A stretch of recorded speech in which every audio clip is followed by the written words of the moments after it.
இப்போ நம்ம சாமி கும்பிட்றோம் இல்லையா, சாமி கும்பிடும்போது நீர் விழாவுவது ரொம்ப அவசியம். நீர் விழாவுறதுன்னா எப்படின்னு கேட்டிங்கன்னா, நம்ம வெத்தலை பாக்கு பூவெல்லாம் வச்சுருவோம்.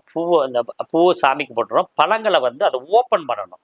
இந்த ஒரு வாழைப்பழம் வாங்குறோம் இல்லையா, ஓப்பன் பண்ணி அதை கொஞ்சோண்டு ஒரு ஹோல்ஸ் மாதிரியோ அல்லது ஒரு கிள்ளி அந்த பழத்தை வந்து நிவேத்தியம் கொடுக்கணும். ஏன்னு கேட்டிங்கன்னா நமக்கு நிறைய விஷயம் தெரியாது. அதனால பழங்களை நம்ம உரிச்சு வைக்கிறது அல்லது ஒரு ஒரு தோலை வந்து உரிச்சு வைக்கணும். அதுக்கு அடுத்து கொஞ்சம் தண்ணி வைக்கணும். தண்ணி சாமிக்கிட்ட தண்ணி வச்சு நீர் விழாவுறதுக்காக தண்ணி வைக்கிறது. அதே மாதிரி தேங்காய் உடைச்சு அந்த தண்ணியவும் நீர் விழாவுறதுக்கு வச்சுக்கலாம்.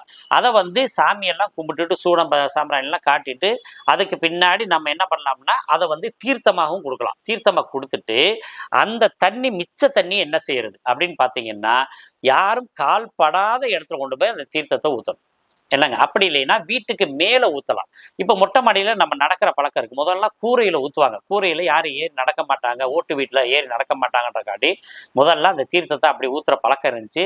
இப்போ வந்து நம்ம எல்லாருமே நிறைய பேர் மாடி வீட்டில் இருக்கிறதுனால என்ன ஆகுது, அதாவது பூஜை பண்ண நீரை நீங்கள் ஏதாவது ஒரு பூச்செடிகளுக்கு ஊற்றலாம். கால் படாத இடத்துல ஊற்றினோம்னா அது தோஷத்தை தராது.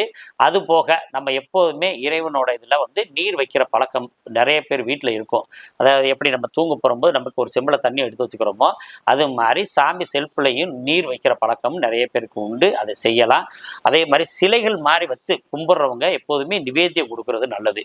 ஒரு அவில் பொரியாவது கொடுக்கணும், அல்லது ஒரு பொட்டுக்களையாவது வைக்கணும், அல்லது அரிசியாவது நம்ம சாமி கிட்ட வச்சு வழிபாடு செஞ்சோம்னா நமக்கு எப்போதுமே அன்னத்துல குறையில்லாத ஒரு நல்ல ஒரு வாழ்க்கை கிடைக்கும்.